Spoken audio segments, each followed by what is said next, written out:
A pattern is an exact replica or a copy. So God was speaking to Moses on top of Mount Sinai, and He said, Moses, listen to me very carefully. This is critical. You need to make everything to the exact specificity that I am spelling out for you here. It has to be exactly like the pattern that was showed you on the mountain. Had to be like the what, everyone? The pattern. So the idea here is that Moses didn't just dream this up. Moses wasn't sitting around with Aaron and some of the other Israelite elders and saying, you know, what would be interesting? What could we do to keep all of these people busy? No. God had revealed this pattern, this threefold pattern of the Israelite sanctuary that would eventually become Solomon's temple, etc., etc. So the sanctuary in the wilderness that was mobile became the temple in Jerusalem. Are we all clear on that, everyone? It always consisted of three major parts. How many parts? Three major parts. The outside was the courtyard, then the holy place, and the most holy place. So now we're in Hebrews chapter 9. Look at verse 23. Hebrews chapter 9. Same book, Hebrews 9, verse 23. It says, therefore it was necessary that the copies of the things in the heavens should be purified with these, but the heavenly things themselves with better sacrifices than these. Verse 24. For Christ has not entered the holy places made with what? Hands, which are copies or figures of the true, but into heaven itself, now to appear in the presence of God for us. So notice, what's the word that occurs in verse 23 and verse 24? Copy or figure or pattern, depending on the translation that you're reading from. And so the idea here is that when Jesus Christ became our great high priest, He entered the true tabernacle, the one that God had built, and not the one that Moses built on the Sinai desert floor. Are we all clear, everyone? Yes or no? So the larger picture that we're trying to paint here is this. This sanctuary, this Israelite sanctuary, was a pattern, a copy, a model of the true tabernacle that's in heaven. If that makes sense, I want you to say amen. So the point is that this isn't something that Moses dreamed up, not at all. This was something that God specifically commanded and ordained to incredible specificity and exactitude to be constructed exactly as He said. Okay, so far so good. In fact, really, that's sometimes why we find the books of Exodus and Leviticus difficult to read, because Exodus and Leviticus is basically a how-to manual for the sanctuary.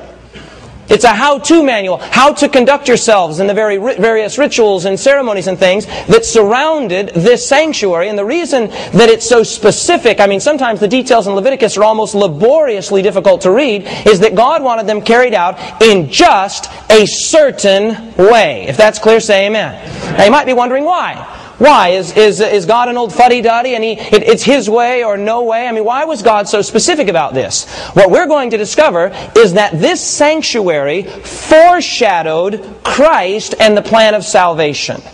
This sanctuary foreshadowed, what did I say? Christ and the plan of salvation. Now, keep your finger here in Hebrews, because we're going to come back. I just want to show you one more verse to this effect, and it's in the book of Acts. So go to Acts chapter 8. In fact, maybe I'll show you two more verses very quickly to this effect. Acts chapter 8. Acts in the 8th chapter. And here we're going to find let's see if we can discover it here. I think I said Acts 8. We're looking at Acts chapter 7. Acts chapter 7, and here we find Stephen delivering his sermon. We'll talk more about this in just a moment, to the elders of Israel. So in Acts chapter 7, notice with me in verse 44, something very interesting here that Stephen says just before he's stoned. Acts chapter 7, verse 44. Stephen speaking. Our fathers had the tabernacle of witness where? In the wilderness, as He appointed, instructing Moses to make it according to the pattern that he had seen. So, is it crystal clear that this sanctuary was built after a pattern that God revealed to him? If that's clear, say amen. There are other texts that could be cited, but that hopefully gets us off the ground. Now go to the book of Revelation. Revelation chapter 11. Revelation chapter 11, last book of the New Testament. Revelation chapter 11, the last verse of that chapter. Revelation chapter 11 and verse 19. John the Revelator saw the ark in the heavenly temple. Revelation chapter 11, what verse are we in? 19. It says, then the temple of who? God was opened where? Okay, according to that verse, where's the temple of God? It's in heaven. He says, then the temple of God was opened in heaven, and the ark of His covenant was seen where?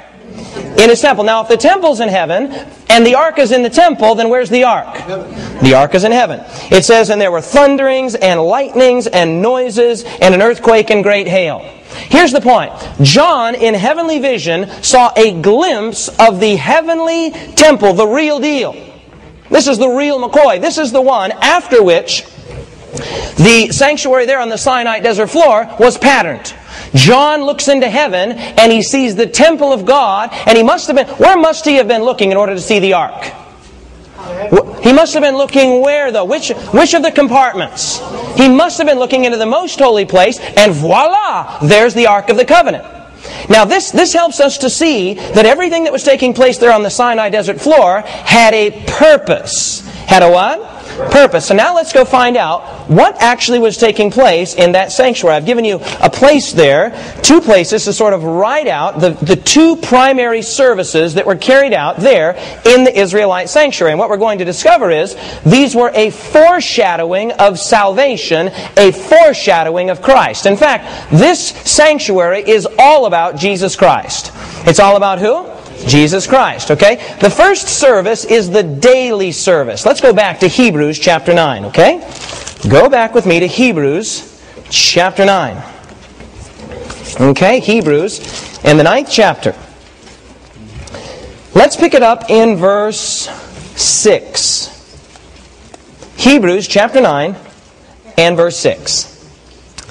The author of Hebrews says this, Hebrews 9:6. Now when these things had thus been prepared, the priests went always into the first part of the tabernacle, performing the services. They went how often, everyone?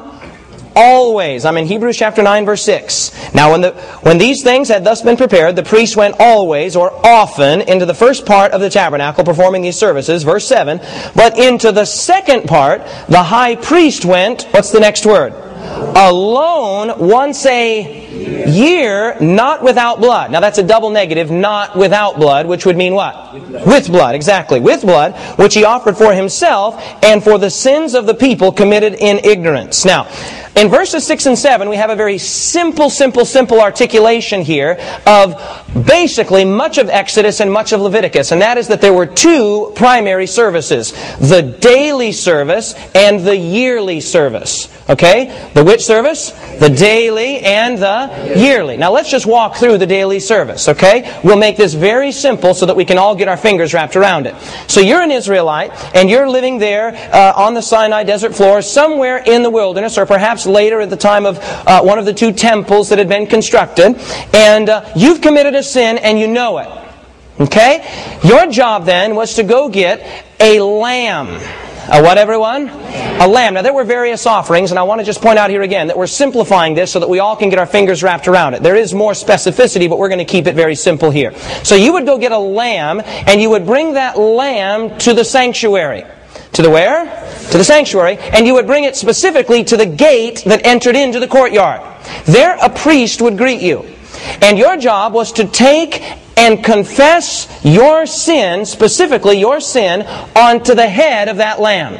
So far so good, everyone? Yes or no? Now what would happen then is that you would be handed a knife, and this must have been the most terrible, difficult part of the whole endeavor. You then had to take that knife and slit the throat of the lamb upon which you had just confessed your sin, and the lamb would be there writhing in pain as it would die, and as it would die, blood would come dripping from its neck. The priest would then take a bowl, a receptacle, hold it under the neck of the lamb, and catch some of the blood that was flowing out. Now, you, as the sinner, guess what you do next? Nothing. You walk away. You're forgiven. Can you say amen? You're forgiven. But guess what?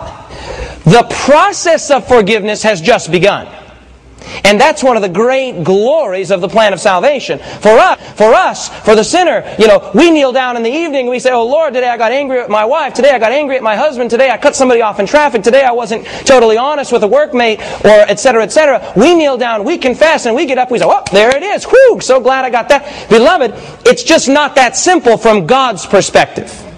And that's what the sanctuary helps us to see, is that from God's perspective, sin is sticky business.